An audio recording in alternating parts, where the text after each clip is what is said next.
As I'm recording this, we are celebrating the World Day of Prayer for Vocations, and so I thought, given the occasion, I might share with you a part of my vocation story, which involves a movie of all things.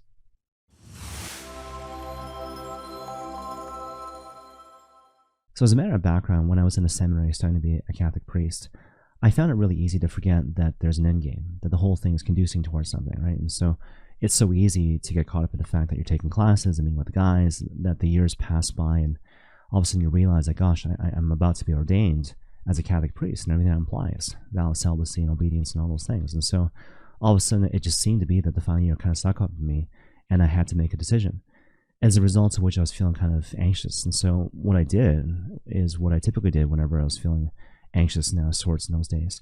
I would go see a movie by myself. And at the time, I didn't really care what kind of movie I saw. I was just kind of choosing based on showtimes, right? And so, for example, if it was 5 o'clock, I would tell myself, well, whatever's playing at this theater at 5 o'clock, I'll see it, short of an overtly immoral film. And it just so happens that it was Stars and Strollers night, right? And so if you don't know what that is, basically it's a special recurring event designed for young parents and their babies to give them a comfortable viewing experience so they can see movies in the theater without feeling self-conscious. So it's a fantastic idea. But just kind of picture the situation, right? So in this particular situation of Stars and Strollers, the lights were bright, the sound was dim, there was a baby changing station, young mothers and their babies, and me. And we were watching this movie called Diary of a Wimpy Kid. So in terms of the basic plot, Diary of a Wimpy Kid is about this kid who is wimpy and has a diary, who has this best friend named Rowley, who's socially awkward but is good, kind, loyal, like a really good friend. And in any case, the whole goal for most of the movie, he wants to become the most popular kid in school. And so as a result, he has all these schemes, again, to become the most popular kid in school. But these schemes, they don't work. And so ironically, instead of becoming more popular, he becomes actually less popular. And things really come to a head when, as a result of one of these failed schemes, a bunch of older kids are really upset. And then they capture the wimpy kid and Rowley, and they want to punish both of them, even though Rowley is innocent. And so they're in this playground, and basically they look around and they see this moldy piece of cheese on the playground floor. And they decide they want both of them to eat this moldy piece of cheese. But this harkens back to a scene early on in the film where they talk about this thing called the cheese touch. So basically, according to urban legend, there was this foreign exchange student back in the day who accidentally touched this moldy piece of cheese on the playground floor, as a result of which he was socially ostracized and eventually banished to the country from whence he came. And so just kind of picture the situation, right? So if this guy, this foreign exchange student, is socially ostracized and again banished to the country from whence he came as a result of touching the cheese, what's going to happen to Rowley and the wimpy kid when they actually eat the cheese? So bring it back to the present situation, right? So Rowley is made to eat the cheese first. And so he picks up the piece of cheese, takes a bite out of it, at which point the Reese spell goes off. And so a bunch of kids, they come out, they surround Rowley and the wimpy kid, and this one kid is pointing at Rowley. At which point the camera turns to Rowley, and you can see that his lip is just like trembling.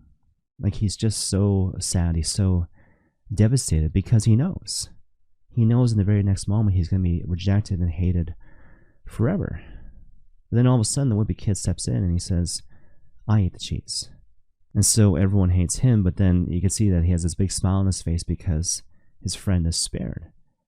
And so take it back to the theater, the movie ends, and again there's the bright lights and the dim sound and the young parents and the baby changing station. And the young babies and me, we're just like bawling our eyes out. Like, I don't know what the heck's going on with those babies, but for me, I'm thinking to myself, well, gosh, like this is the Lord. Rowley is the Lord, right? So again, so good, so lovable, yet so unloved. The tragedy of that situation, right? Because if you think about it, like, what do we do for the Lord in reality, right? Like, I'm nice, I'm kind, I go to mass, I say my prayers, great, you know? But the moment things become difficult, the moment things become inconvenient, the moment I have to wait and trust, the moment the Lord seems to interfere with my essential purposes and designs, like, what do? We turn our backs, forget you, we give up on the Lord. Whereas in contrast, what do you find in the gospel? Certain passages like, I'm the good shepherd who lays down his life for his sheep. If you wish to become my disciple, you must take up your cross, deny yourself, and follow me. Unless a grain of wheat falls to the earth and dies, it remains a single grain, but if it dies, it bears an abundance of fruit. Again, you see these passages up and down the gospel, but we forget, and more to the point, I forgot, to my everlasting shame. Because in retrospect, if I'm being honest with myself, I was basically hedging my bets. I was essentially saying to the Lord some variation of like, look, unless you can guarantee ahead of time that if I do this thing, getting ordained, that I'll be happy. I'll feel affirmed in my being. I won't suffer too much. I won't do the thing that you want me to do. And I'll call it discernment. I'll say I'm not sure. Whereas in reality, I'm afraid. And more to the point, I lack trust. I lack generosity. I lack love. Whereas in reality, what you're supposed to do is focus on the Lord and to allow Him to ask the questions. And so what you'll find very quickly is that He'll always ask you some variation of, do you love me? It's a weighty question, right? But if you answer yes with the entirety of your being, and there's the full weight of your conviction behind that answer, you'll find that He'll say then some variation of, feed my lambs, tend my sheep, feed my sheep. In other words, if you say that you love me, and you really mean it, this is the thing I want you to do. This is the particular way in which I want you to share in the one true cross of salvation.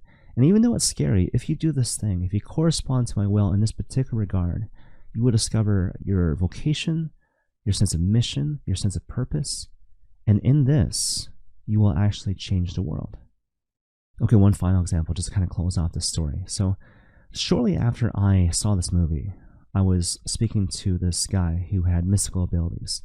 And I was introduced to this guy by one of the faculty members at the seminary. And basically this guy in question, this mystic, he had the power to kind of read souls. And so, for example, if I met you, and then I subsequently met him, he could say things and know things about you that he shouldn't have any right to know. And if he met you directly, face to face, well, then all bets are off, right? And so this was the case with me. And so I was talking to this guy face to face in the seminary, in one of the rooms, again, accompanied by this faculty member. And this guy was saying to me, like, look, you're afraid.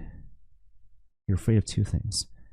You're afraid that if you get ordained, you will not last and you will not endure. Eventually, you think you'll leave in shame and disgrace. And you're also afraid that you won't be a very good priest. And I was like, I know how you know that, but that's exactly what I'm afraid of and exactly the way that you frame it. And so he said, well, look, both those things are a lie. Because the truth of the matter is, when you get ordained, you will last and you will endure.